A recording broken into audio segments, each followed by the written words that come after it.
could start off by both telling us a little bit about the company that you've formed together and a little bit about what you guys have done over the time of the company being around. Yeah, absolutely. So we have a production company called Hartstone-Kitney Productions that Tom and I founded about 4 years ago. And that was very much grounded in live performance. So we were making live theatre shows, we were building venues and curating seasons and touring. And then, I don't know if you've heard, but there was this little pandemic that happened. And Tom and I went, oh, well, live performance, that might be a little bit tricky coming up. So we decided to, dare I say, pivot our practice into the digital sphere. So we already ran venues called black box theatres, and we thought, well, actually, if we were to continue to do that in a hybrid way and also stream the events that we were running, we created something called Black Box Live. And so Tom already had a media degree, didn't you? Yes, way back in the day, about 10 years ago, I did a degree in media and I ran away to join the theatre. So, well, nothing's wasted. And also when I was studying at Flinders Drama Centre in a conservatoire acting training course, I did a lot of film and TV work as well as stage. So we both kind of utilised our backgrounds in what we knew about film and television, and we thought, right, we're going to need to get ourselves a camera. So, I think this is about March 2020. Yeah, March 2020, the pandemic was just starting to close down South Australia, and we had one final performance of that year's Adelaide Fringe. And I suggested, let's live stream it. If people can't come out and they're worried about coming out, let's live stream it. So I got my phone and I set it up and went live to Facebook. And the sound was awful and the video was pretty awful. But within about 24 hours, we had 1,500 people watch that stream. Yeah, wow. So we thought, hang on, there might be something in this. But we learned a lot from that very first stream, and we knew that we needed to get good equipment. So we kind of immediately went to the big guns, and we purchased a Blackmagic camera, because we knew that actually if we're going to use the right equipment, we might as well use the best. So we got one and started playing with it and doing some things in our garage and just little bits and pieces to kind of practice and make sure that we knew how to use the equipment and could combine it with this feeling of theatricality. So being in sort of a performance space. So kind of, really embracing both elements, I guess. And so one Blackmagic camera quickly grew to two Blackmagic cameras, which then quickly grew to three Blackmagic cameras. And now we've got 6 of our babies. I know. Absolutely love them, and we've actually gone from the 4K to the 6K and the studio cameras as well, because they're really wonderful for working in low light, which live performance is always usually in low light. Yeah. So from there, 2021, we decided that we were going to live stream as many shows from our theatre as possible, and so we ended up streaming 48 shows across 5 weeks from 3 different venues, 2 of which were outdoors. So we were live streaming up to 2 shows a night for the entirety of the Adelaide Fringe 2021 festival. Yeah, it was huge, but it sort of proved to us, actually, this is the way forward in this hybrid scenario. And from there, we've actually done even more. So that was our starting point, believe it or not. Yeah. Was there ever a hesitation to live stream? Because I know here in Melbourne, there's very much a kind of, you don't mix film with theatre. Theatre is very different. Like, because I'm coming from a background where I paid to go to film school. I'm yet to write a film, but I've written a lot of theatre, and whenever I seem to tell people, I went to film school, they're like, oh, well, this is theatre. So did you have that hesitation at the start, or was it just, no, we need to do this?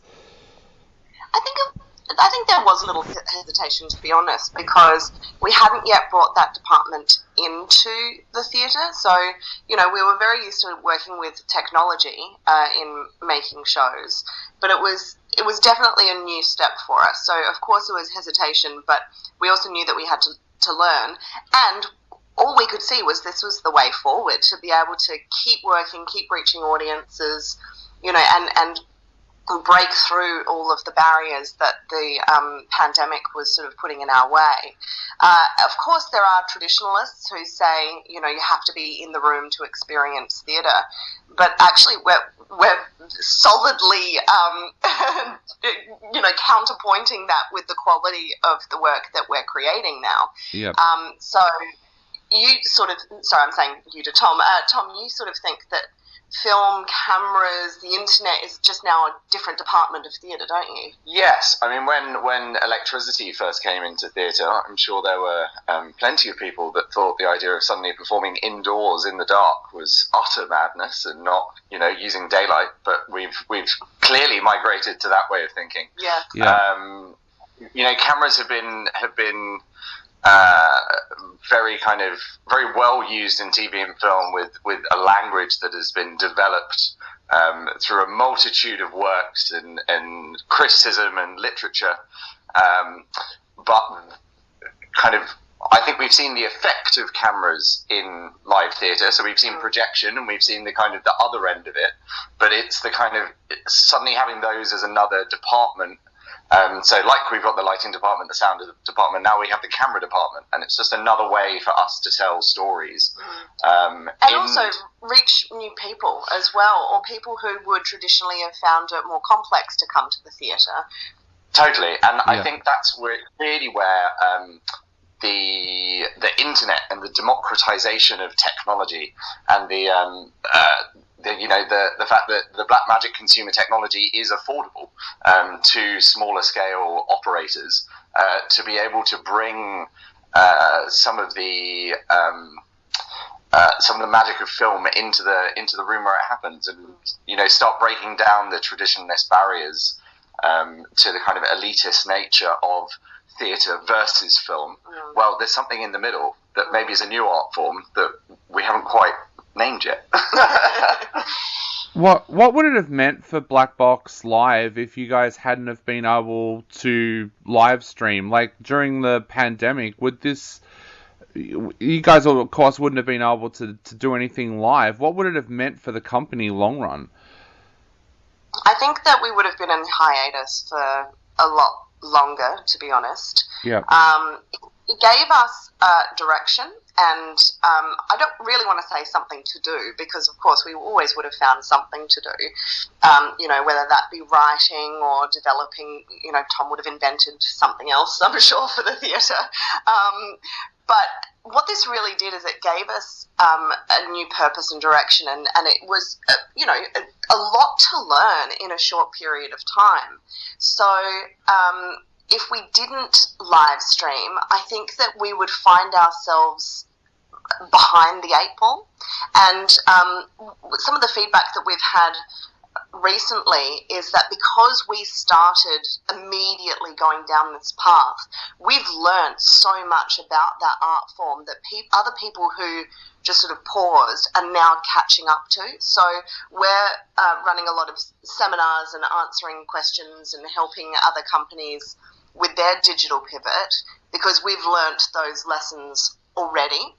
So therefore the work that we're doing is now really moving forward in terms of the art form rather than just the basics. So it's actually been a benefit for us and our company to embrace digital early on, do those testings, do as many shows as we have. So by now we've actually live streamed into Hollywood Fringe, so from Australia, and also Edinburgh Fringe, and had those international connections where people have also recognised that the work that we're doing in a live format is very, very good. Dare I say myself, So I think that if we didn't have it, we'd be delayed, and we'd be catching up now. Yeah. Now, you mentioned that you're using 6 Blackmagic cameras now. What was it that made you go with that brand in the first place? Was there something that really stood out and you knew instantly that was the perfect camera or the perfect brand for what you were doing? That's a very good question. So I did a lot of research into the best kind of camera to put in a very dark room to pick up very dark things. And there's a whole bunch of cameras individually on the market that can do that. What interested me with the Blackmagics is the whole workflow system and kind of technological environment that you can buy into. So what was important for us was not just getting a Blackmagic camera; it was also then getting a Blackmagic ATEM switcher. Because once you connect the switcher to the cameras, then you can effectively do a live Hollywood color grade on any of the footage that comes through that camera through the workflow. So for me, it was important to choose Blackmagic because of the kind of the creative control at every single level.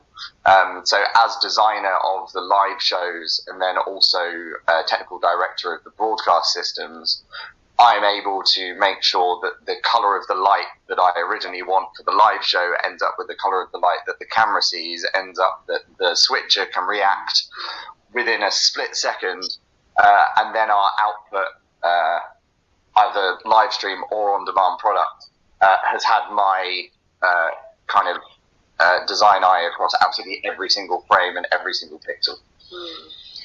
Another great reason for using Blackmagic design equipment, of course, is the price point. We are an independent company, that we don't have government funding all year round. So, we're really at that kind of small to medium scale of artist.